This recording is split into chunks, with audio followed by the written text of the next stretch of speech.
As once said by a wise man, communication is like the seventh player of each team.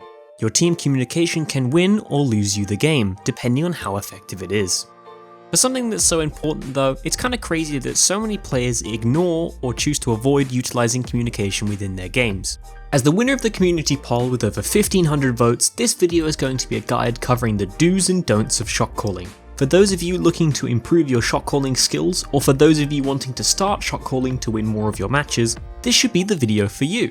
This guide will be focused on a solo queue environment as that's where the majority of my experience lies, so let's dive right in on how to get more of those sweet shot caller endorsements within your games. This video has been sponsored by Massdrop. In collaboration with Sennheiser, Massdrop have sent me their PC 730X headset to review, and after using them for about 2 weeks now, I can definitely say I've fallen in love with this gaming headset. The PC 730X gaming headset boasts a noise cancelling microphone that automatically mutes when flipped up, comfy foam ear cup suitable for long gaming sessions, and an open back design with the usual top-notch quality consistently delivered by Sennheiser products. This headset boasts an almost 5-star rating from over hundreds of satisfied buyers, so if you're interested in upgrading your headset, be sure to check out the link in the description below. Back to the topic of shot calling though, how many times have you jumped into a competitive game, selected your favourite character and joined team voice chat to be met with zero discussion whatsoever? Prepare your defenses. Select your hero.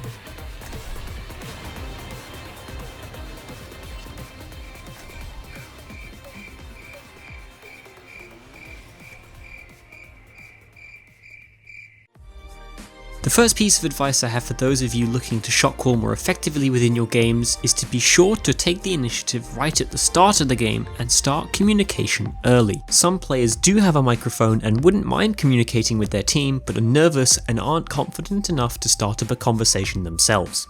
If you can start the ball rolling with a simple hello or ask what characters everyone plays, especially because half the people have their profile on f***ing private, there's a good chance you'll be able to get more people talking along with you, and from that you can move on to things such as talking about how you would like to go about attacking or defending in the first round. Hopefully by now you'll have some people talking along with you in your game. Your next step would be to start considering what you want to communicate. This mostly depends on your role and what you're up against. Generally, you want to try and communicate things that are important, and not that visible for your teammates in the moment of a teamfight. Some abilities are just as vital as ultimates within a team fight, but your allies have no idea whether they're available or not. Skills such as Defense Matrix, Ana's Biotic Nade, Brigitte's Shield Bash, or Lucio's Amp are all very important, and it's crucial you communicate your cooldowns on these abilities whenever they're relevant. Telling your main tank that you're out of Matrix, or telling your Mercy that you have Matrix up so she can go for a res, lets your team play more cohesively and effectively use your abilities together overall. I understand that people won't always listen to these communications or these shot calls, but you should always try your best regardless, as it usually will work out in your favour. Can I have no Matrix left. I'm out of Matrix. I need you to Matrix. I have nothing. Heal up, let's take up. I ate both of them. Good eat. I ate both of them. Let's go. Going off the last point, you want to make sure that you don't oversaturate your team chat with needless information. Keep what you say clear and concise, and make sure that whenever you are communicating with your team, they can easily understand you. I know that in the heat of the moment, it's easy to go into overclocker mode. Yo, listen, you noobs! Listen, monkey! There's a baby you go for! You man, I'm so tilted! I'm so tilted! If you're gonna place a bubble and the baby's in it and you look for a bomb and she has HP, you go for it, you push in the shell, or do I have to go for it? I get the first time I make for it, and I die for everyone! Shit sucks, dude. All you do by rattling off comms this fast is leave no space for your teammates to speak, and usually it will hurt the team more than help it. You're not supposed to be rap god. Be sure that you're considering what you're saying before communicating it to your team. When calling out commands to your team, another important rule to follow is to make sure that your commands are absolute rather than being relative. When communicating positions of enemies, you want to follow two guidelines. Use absolutes, and make sure that these callouts are made as early as you can. The first guideline is important because generic callouts such as Mercy is to the left might be a great help to you and yourself, but it doesn't help the rest of the team if they're not moving with you in the same direction from the same position.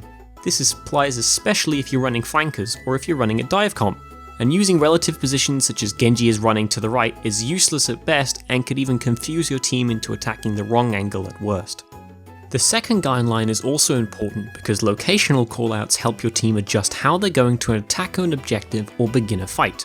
If your dive tanks know where that squishy Zenyatta is before beginning the fight, they can dive him first for an easy pick, and will probably have a higher chance of success at that dive.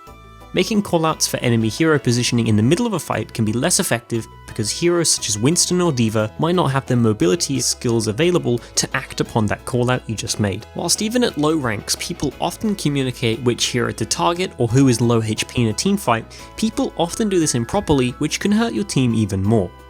The callout Mercy is 1 or Hog is 1 is great, and it shows your team who they can focus within a team fight for an easy kill, but unless that hero is a melee hit away from death, you should definitely not be telling your team that they're an easy kill or that they're 1. Using the words half or low instead of 1 is much better, as it gives a more realistic depiction of how easy they would be to finish off.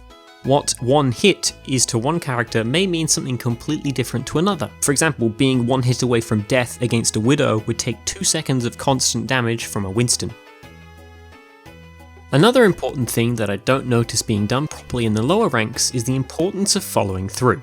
This applies more to the people that aren't calling the shots but are instead listening to the shot callers.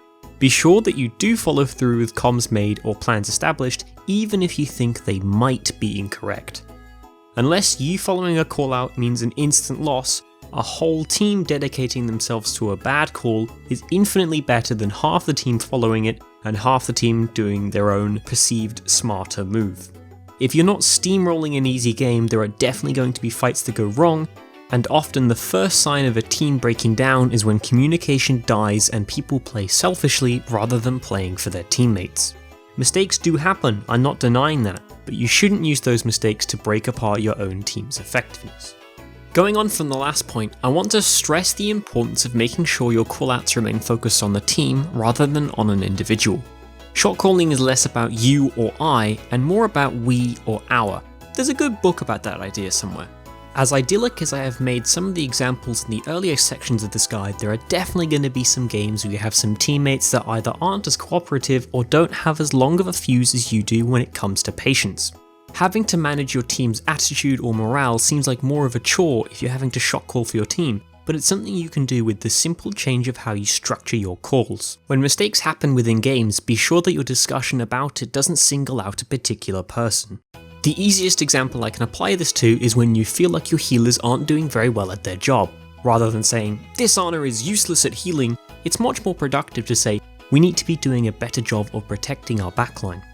Comments like this put the job of changing playstyles on your entire team rather than singling out a particular person. It also doesn't make the healer player in particular feel like garbage, because if you had singled them out and called them useless, there's no way they would magically start playing better. A comment like that at worst would just give them an incentive to take it off the map.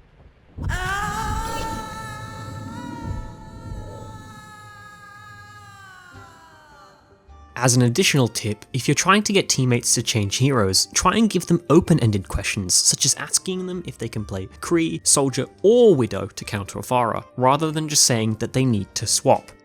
These sorts of open-ended questions give the player you're asking more options to choose from, rather than a straight "yes I can" or "no I won't swap." If your teammates' profiles aren't private, you can also ask if they're able to play characters they commonly play in competitive, as they are much more likely to agree to swap to a character that they play often. As well and good as it is to give tips on how to communicate to your teammates in your comp games, I can already predict that there will be comments like, "Well, this is great, Pontius, but my teammates don't join voice chat, and because of that I'm stuck in bronze. What the f***, this is lame." So I'll be finishing the video with a segment on how to manage teammates that haven't quite figured out how to join team chat in 2018. It happens to all of us. There's a game where you have a duo queue that play, don't join team chat, don't type in text chat, and whatever. You all agree that you want to go to top right on Temple of Anubis on your first attack, your Lucio listens, he speed boosts past the choke, and then the two duo queue players go left instead, and then they get slaughtered by Junkrat. What do you do?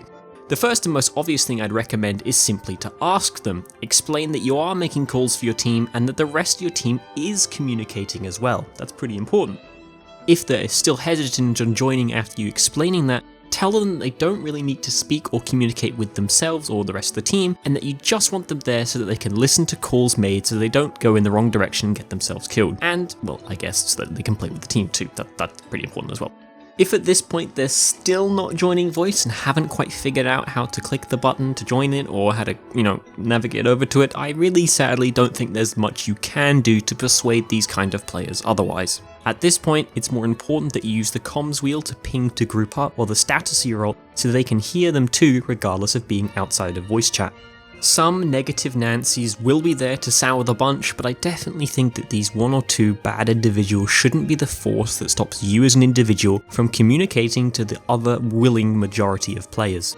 That's all of the advice I have for this video. I thank you so much for watching. My last video hit almost 150,000 views in its first week, which I thought was phenomenal. I'm absolutely blown away by that number considering how dead my channel is otherwise. My community montage reached over 500 submissions within 2 weeks, and I simply cannot accept any more clips to the montage. There's just too many. I will be picking the clips to be included in the montage on stream, and I will be editing it there, as a lot of my subs have asked me how I edit and want to know how I go about editing my videos. So be sure to follow me on Twitch so you can be involved with how the montage turns out and be involved with the creative process. I want to thank my Patrons for the month of September for again supporting my ass over on my Patreon page and for being part of the video creation process on my YouTube channel. Thank you all so much for being a part of my growth on this journey, and I hope to see you again. Best of luck in solo queue and have a wonderful day.